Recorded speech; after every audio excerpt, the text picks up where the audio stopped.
Cuarta parte. La estacada. 16. Relato continuado por el doctor. ¿Cómo fue abandonado el barco? Hacia la 1:30, las 3 campanadas en términos marineros, fueron a tierra los 2 botes de la Hispaniola. El capitán, el squire y yo estábamos en la cámara, hablando de la situación. De haber contado con el menor soplo de viento, habríamos caído sobre los 6 amotinados que se habían quedado a bordo con nosotros. Habríamos largado el cable y nos habríamos hecho a la mar. Pero estábamos sin viento, y para acabarlo de arreglar, Hunter bajó con la noticia de que Jim Hawkins había saltado un bote y había desembarcado con el resto. No se nos ocurrió dudar de Jim Hawkins, pero nos preocupaba su seguridad. Con el humor que llevaban los hombres, sería una suerte que volviésemos a ver al muchacho. Corrimos a cubierta. El alquitrán burbujeaba en las juntas de la madera. La penetrante pestilencia del lugar me producía náuseas. Si alguna vez ha olido un hombre a malaria y a disentería, es en aquel abominable fondeadero. Los 6 bribones protestaban, sentados bajo una vela, en el castillo de proa. En tierra, vimos las canoas amarradas con un hombre sentado en cada una, cerca de la desembocadura del río. Uno de ellos silbaba el ligibullero. La espera era enervante, así que se decidió que Hunter y yo fuéramos a tierra en el esquife en busca de información. Las canoas se habían dirigido hacia la derecha, pero Hunter y yo seguimos en línea recta en la dirección en que estaba señalada la estacada en el mapa. Los 2 hombres que custodiaban las embarcaciones se pusieron nerviosos ante nuestra aparición. Dejaron de cantar el ligibullero y les vi discutir sobre qué debían hacer. Si hubieran corrido a decírselo a Silver, las cosas podrían haber resultado muy distintas, pero supongo que tenían órdenes concretas, así que decidieron permanecer donde estaban y atacaron otra vez el ligibullero.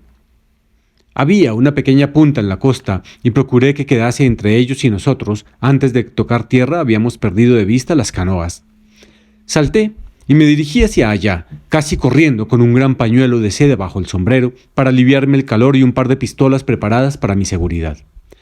No había avanzado un centenar de yardas cuando llegué a la estacada. Encontré lo siguiente.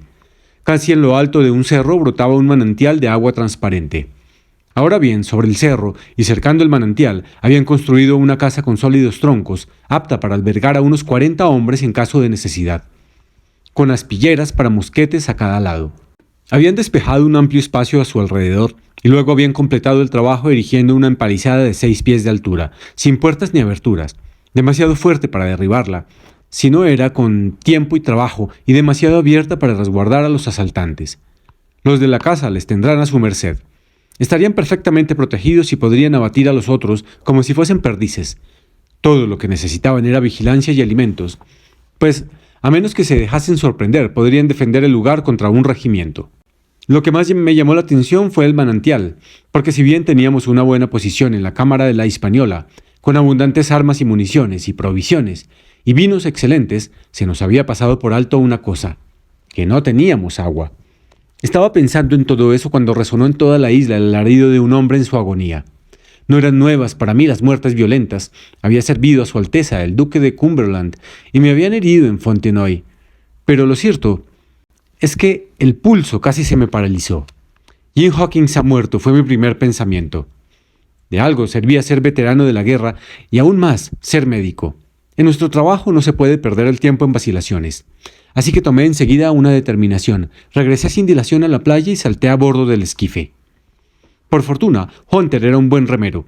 Volamos en el agua y no tardó el bote en atracar costado de la goleta y en pisar yo la cubierta. Como es natural, les conté a todos aterrado. El squire estaba sentado, blanco como el papel, y pensando en los males a los que nos había arrastrado él. Pobre, y uno de los 6 marineros del castillo de proa no se encontraba mucho mejor. «Hay un hombre», dijo el capitán Smollett señalando con la barbilla, «que es nuevo en estas lides. Ha estado a punto de desmayarse al oír el grito. Un poco más de caña y se une a nosotros». Le conté mi plan al capitán y entre los 2 discutimos los detalles para ponerlo en práctica. Apostamos al viejo Redruth en la galería, entre la cámara y el castillo de proa, con 3 o 4 mosquetes cargados y una colchoneta como defensa. Hunter situó el bote bajo la porta de popa, y Joyce y yo nos pusimos a cargarlo con latas de pólvora, mosquetes, sacos de galletas, cuñetes con carne de cerdo, un barril de coñac y mi valiosa caja de medicinas. Entretanto, el squire y el capitán permanecían en cubierta.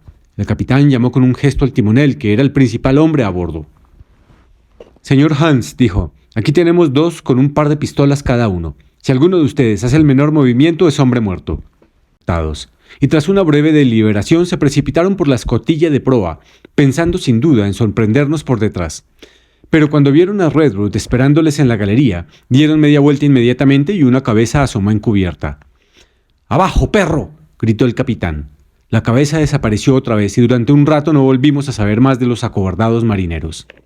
A todo esto, echando cosas a medida que parábamos con ellas, habíamos cargado el esquife hasta donde juzgamos prudencial.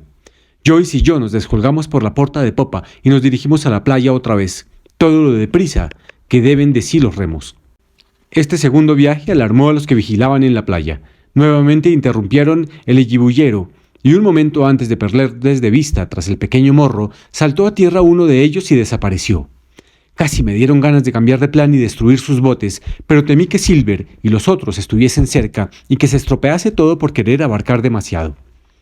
Desembarcamos enseguida, en el mismo lugar de antes, y nos pusimos a provisionar el fortín. Hicimos los 3 el primer viaje, completamente cargados, y echamos las provisiones por encima de la empalizada.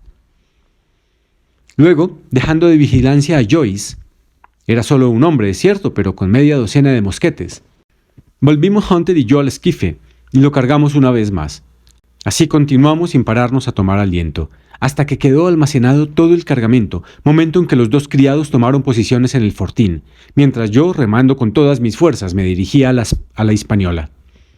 El hecho de que nos atreviésemos a cargar el bote por segunda vez parecía más arriesgado de lo que fue en realidad.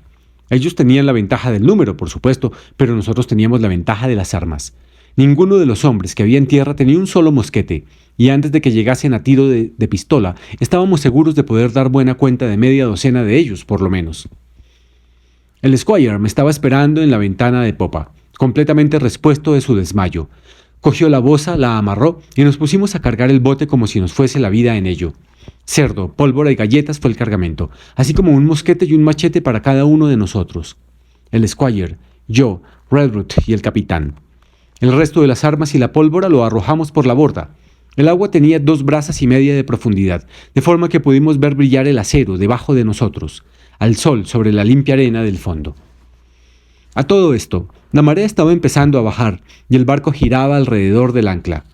Oímos débilmente voces llamando a las 2 canoas, y aunque esto nos tranquilizó por Joyce y por Hunter, que estaban bastante al este, fue el aviso de que nuestro grupo debía partir.